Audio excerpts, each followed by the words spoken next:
Raissa, doutora, vim com visto de estudo, meu marido com visto de trabalho, meu filho acompanhante. Todos com agendamento. Minha mãe veio como turista no dia da nossa entrevista. Consigo agrupá-la? Sim. De que maneira? Entenda.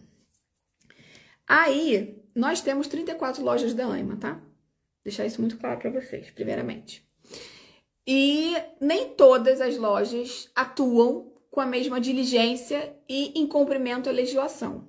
A pergunta da Raissa é se ela pode fazer um reagrupamento juntamente com o pedido de emissão do título. Vamos lá ver? Tem um artigo para falar sobre isso. A gente vai puxar o artigo 81, inciso 5, que no seu texto vai dizer que você pode pedir simultaneamente. A gente tem aqui pedido de autorização de residência. Aí no 5 diz o requerente de uma autorização. Quem vai ser o requerente? Vai ser a Raissa. Pode solicitar simultaneamente o reagrupamento familiar. E aí você vai pegar o 99, né? E vai verificar as hipóteses em que você consegue fazer o reagrupamento do ascendente. Na sua situação, sim. A única que a gente sabe que não é possível nesses moldes é do estudante. Ou seja, teoricamente, esse artigo deveria ser respeitado, o que na maioria dos casos não é. Então, você tem que pedir o livro amarelo para registrar a sua reclamação e a partir daquele registro do livro amarelo, nasce para você um direito de resposta em 10 dias. A administração, se não agendar o reagrupamento da sua mãe no prazo de 10 dias, nasce para você o direito a uma ação judicial, uma ação de intimação, tá bom? Sim. Rinaldo, doutora, bom, pela nova lei agora, eu, então, completo 12 meses de contribuição em janeiro.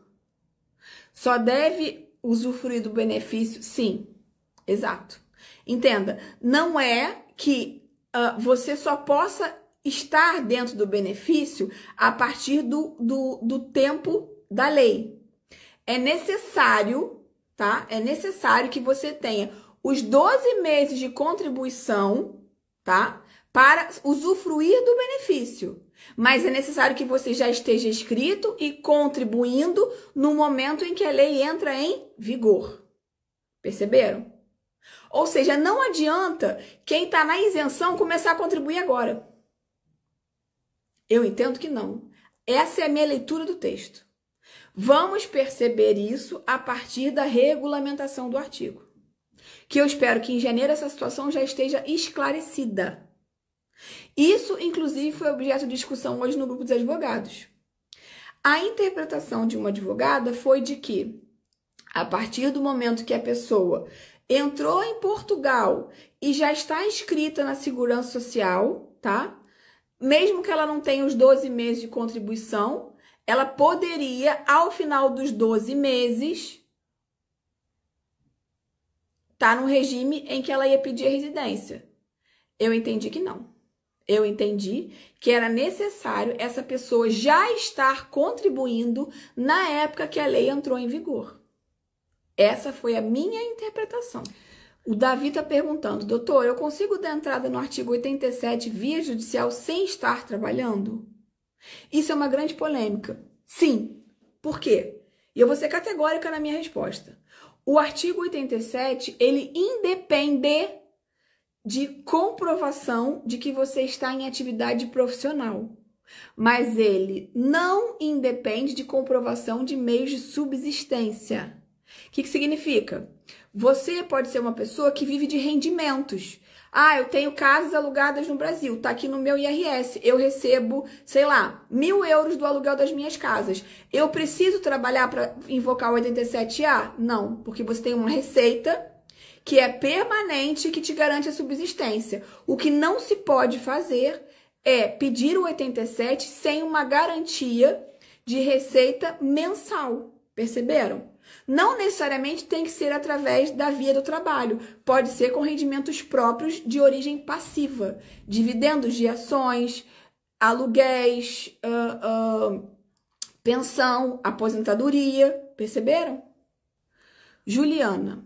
Doutora, eu fiz o regrupamento do meu filho e na altura estava a trabalhar. A residência do meu filho vence agora em dezembro.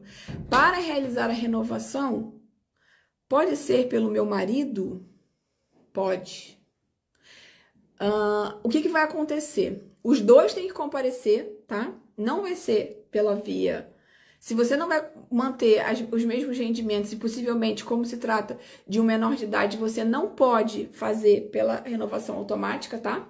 O que você vai precisar? Que o seu marido esteja presente, assine um termo de responsabilidade junto com você e vincule a residência dele, entendeu? Porque é necessário que, no caso de você não ter os meios de subsistência, outra pessoa comprove. E aí tá dentro daquela árvore familiar. Não vai ter nenhum problema. Elisângela. Doutora, eu trabalho como independente, pago a social há 3 meses e passo o recibo verde. Eu tenho direito? A lei entrou em vigor agora. Nesse momento, você não tem direito nenhum. Passa a ter direito uma vez que você tiver cumprido os 12 meses de contribuição. Se você está no regime de isenção, você não vai ter direito. Porque tem gente que se inscreve na Segurança Social e fala assim, eu estou isento durante 12 meses e não paga. Pela leitura da lei, não entendo que tenha direito a pedir esse tipo de residência. Eu vou repetir aqui o texto para vocês ficarem cientes daquilo que eu estou dizendo. Aos casos em que comprovadamente a pessoa demonstre que anteriormente à sua entrada em vigor, anteriormente à entrada em vigor, a entrada em vigor de quando? Da lei. A lei foi aprovada no dia 25 de outubro, tá? E ela entrou em vigor no dia seguinte à publicação, portanto, foi no dia 26. Independente de ter ou não apresentado manifestação de interesse, é o caso aí da Elisângela, porque ela não fez a manifestação, se encontrava inscrita na Segurança Social e a lhe realizar contribuições. Bom, então vamos ver se a Elisângela está no caso. A Elisângela está inscrita na Segurança Social. Ok? Como trabalhador independente, ok? Está realizando contribuições? Então, ok. Ao abrigo de uma atividade profissional subordinada ou independente, com vista a perfazer os 12 meses. Com vista a perfazer os 12 meses, é que a gente vai entender o seguinte. Se você tem 3, com vista a perfazer 12, é somente após os 12. Percebeu? Ou seja, falta objetivamente 9 meses para que você tenha como se servir desse direito. Agora, por isso que eu estou falando, não adianta uma pessoa começar a contribuir agora. Por quê? A lei entrou em vigor. E aí o texto está dizendo o seguinte, anterior à sua entrada. Então, para já, para agora, para hoje, esquece.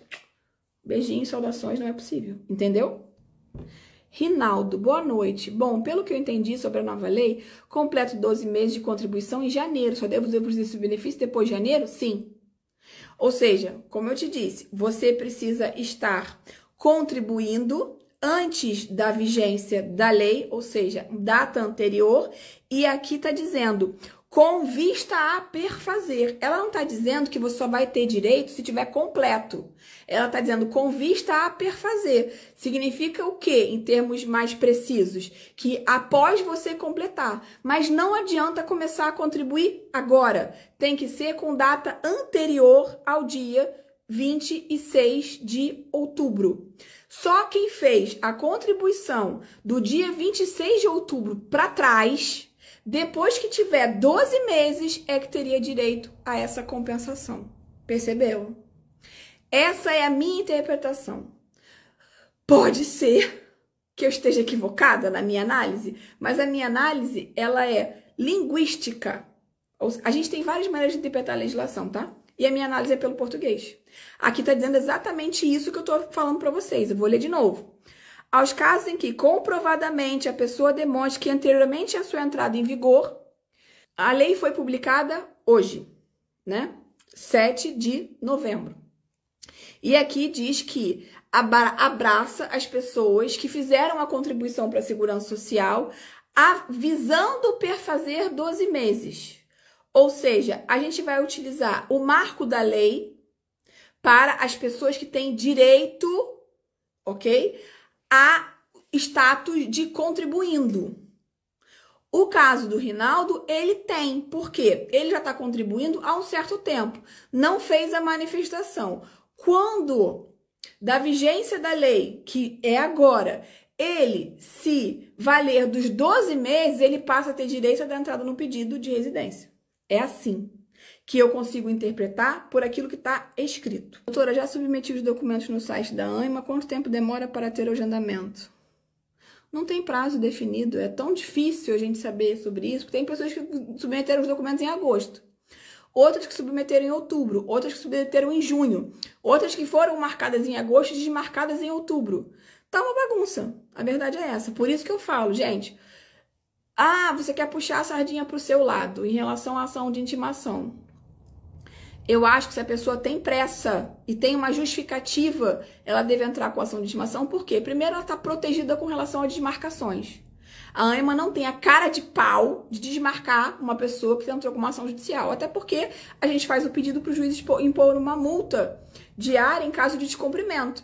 Então, varia conforme o binômio, né? Necessidade e urgência. Se você tem urgência e necessidade, entra com a ação de intimação.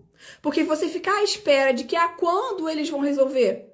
Vocês viram o que eu acabei de falar? A bagunça que o governo criou ao instruir essa norma? Publicou hoje, no dia 7 de novembro, e não definiu uma forma do seu alcance, ou seja, como a gente vai exercer um direito. Isso é mais um traço de incompetência administrativa. Por isso que eu não fico dependendo da ANMA, eu já vou direto no judiciário, porque é uma garantia que eu tenho de que o direito vai ser respeitado. Doutora, quem não tem manifestação de interesse, o que deve fazer para se legalizar? Olha, depende da nacionalidade. Se você tem uma nacionalidade da CPLP, você pode pedir a emissão do certificado pela via administrativa e depois pela via judicial. Se você não tem uma nacionalidade dos países da CPLP, a única forma de você se regularizar no território é ou através da via do estudo, ou se você está em alguma outra hipótese de autorização de residência com dispensa de visto. Eu tenho que analisar o caso concreto para poder dar uma resposta precisa. É possível 87A com promessa de trabalho e reserva financeira? Sim. Mas a reserva financeira é de quanto? Por quê? Veja, quando a gente pega a portaria 1563 da legislação, essa portaria define que em caso em que você vai pedir uma autorização de residência e você não tem meios próprios de subsistência, né, comprovadamente através do emprego regular, você deve demonstrar 12 meses de contribuição. É assim que eu entendo que seria uma forma de garantir a residência do 87A. A menos que você comprove que você tem outras receitas de fonte, por exemplo, passiva, mas que são recorrentes. O Nau está perguntando se, diante desse novo benefício, o que é melhor, esperar ou entrar com a CPLP? Eu sou a favor da CPLP. Até porque ninguém disse, nesse momento, qual vai ser o tipo de residência. É por isso que é tão confuso. Eles editam uma lei, promulgam a lei entra em vigor e eles não instrumentalizam o exercício do direito. De novo, é uma cópia da CPLP. O que é mais fácil nesse momento? Você, de imediato, pode pedir a emissão do certificado para essa nova lei, você tem que esperar até janeiro. Até lá, eu espero que as coisas estejam regulamentadas, mas se eventualmente não estiver, você pode fazer mais ainda do que você pensa. Você pode, numa mesma ação, pedir as duas coisas. E a gente chama isso de pedido subsidiário. Olha, eu tenho direito pela mudança do artigo 2º, mas eu também tenho direito pelo 87A. Então, senhor juiz, eu tenho duplamente. Percebeu? Fisionatália. Eu consigo tirar o NIS sem a ajuda de um advogado? Após conseguir um contrato de trabalho? Sim. Mas a questão é, você consegue um contrato de trabalho sem ter o NIS? Fica a pergunta. Se você tiver um empregador que esteja disposto a te contratar sem você ter um número do NIS para que ele faça o pedido, sim. Mas qual é a condição da sua residência? Você, para tirar o NIS nesse momento, precisa, se não tem um título um visto de procura de trabalho ou outro visto qualquer que lhe permita a residência em Portugal, você precisa iniciar um procedimento administrativo para obter a residência, porque é um requisito que está escrito, inclusive, no site da Segurança Social. Se você souber fazer isso sozinho, você não vai precisar de advogado. Agora, se você não souber fazer isso sozinho, você não vai conseguir a emissão do NIS. Luciano, boa noite, doutora. Estou trabalhando mediante contrato há 3 meses, ou seja, já contribuo há 3 meses. Mesmo assim, quando eu completar 12 meses, terei direito a usufruir da lei? Sim. Entendo que sim, e já expliquei, é a mesma situação do Rinaldo, ok? Não faria sentido nenhum a gente estivesse nesse regime de transitoriedade se a lei tivesse escrita apenas para quem, na data que ela entrou em vigor, tivesse 12 meses de contribuição completos. Não entendo que essa seja a vontade do legislador. E olha, a parte final do texto diz: com vista a perfazer. O que vocês entendem com vista a perfazer? É que não está completo. Se ainda é perfazer, é uma coisa que está em processo. Entendem? Porque se a vontade do legislador tivesse de dizer quem tem 12 meses de contribuição, ele ia colocar independente com 12 meses de contribuição da Segurança Social comprovadas. 12 meses de recolhimento para a Segurança Social ou coisa do gênero. Ele colocou com vista a perfazer, então é um fluxo. É assim que é a minha interpretação. Adriano, pelo menos no Brasil a lei passa a vigorar a partir da data da publicação. Vamos lá. Não, aqui não só, e só para você entender, tá? Você falou uma coisa que é em alguns casos e não é em outros. Existem muitas legislações que elas passam a vigorar não a partir da publicação, mas inclusive com uma norma, uma data futura. Essa lei entra em vigor a partir de 60 dias da sua publicação, 30 dias da sua publicação. Cada lei vai ter uma norma de vigência de acordo com aquilo que o legislador quis consagrar. Não é no dia seguinte sempre. Isso varia conforme a situação da lei em si. Perceberam? Essa aqui é no dia seguinte da publicação. Doutora, meu marido está na segunda residência fazendo regrupamento. Eu pego a segunda residência dele? Jamais. Não. Você vai pegar a sua residência, que vai ser o status de 2 anos. Mas você não vai pegar uma residência compatível com a dele, porque vai ser a sua primeira. E aí, nesse caso, você não vai ter uma residência no mesmo prazo da dele. Elas são independentes. Inclusive, quando você for renovar a sua... Isso é importante a gente falar, gente. Quando a gente vai renovar a nossa residência, eventualmente aconteceu um divórcio. Vocês ficam dependentes dos respectivos maridos e esposas para fazer a renovação? Não. Nem na situação em que você tem um título de residência vinculado a um imigrante e nem na situação em que você tem um título de residência vinculado a um cidadão da União Europeia. Ou seja, o seu momento inicial para o reagrupamento, você tem que demonstrar a relação afetiva de que aquele casamento existe. Mas o Estado não vai te obrigar a permanecer casada para você ter a residência. Se eventualmente você se divorciar, tanto na situação em que você tem uma imigração, um título vinculado a um imigrante, quanto uma situação em que você tem um título vinculado a um nacional português ou um cidadão da União Europeia, isso não te desobriga, ou melhor, isso não te obriga a permanecer casado para ter a residência. Na legislação da 23, isso está nas hipóteses de reagrupamento um pouco mais abaixo, entre os artigos 99 e 110.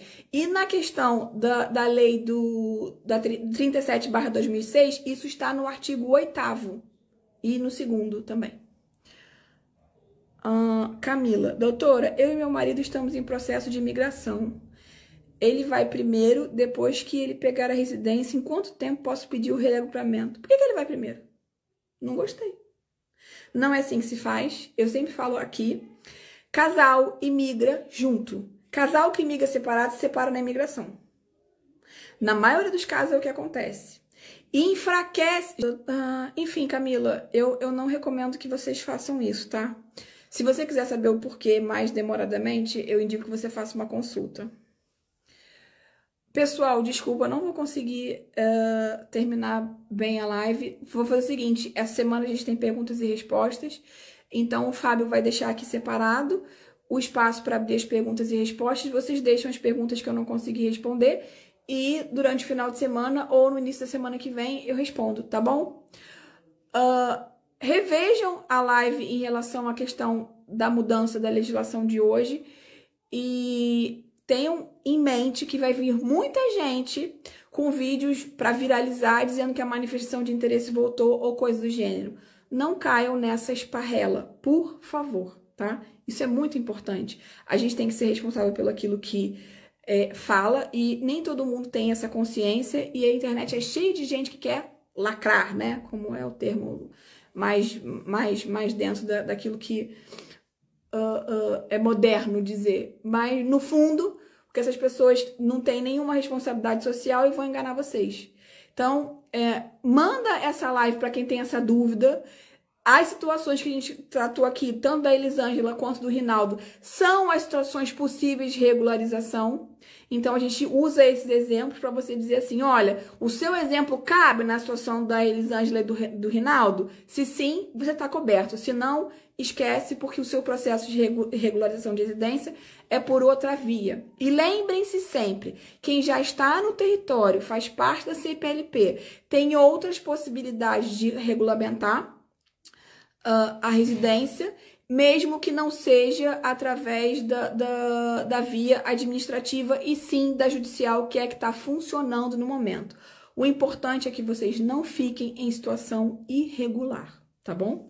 Tchauzinho, gente. Beijinho pra vocês e até o próximo vídeo.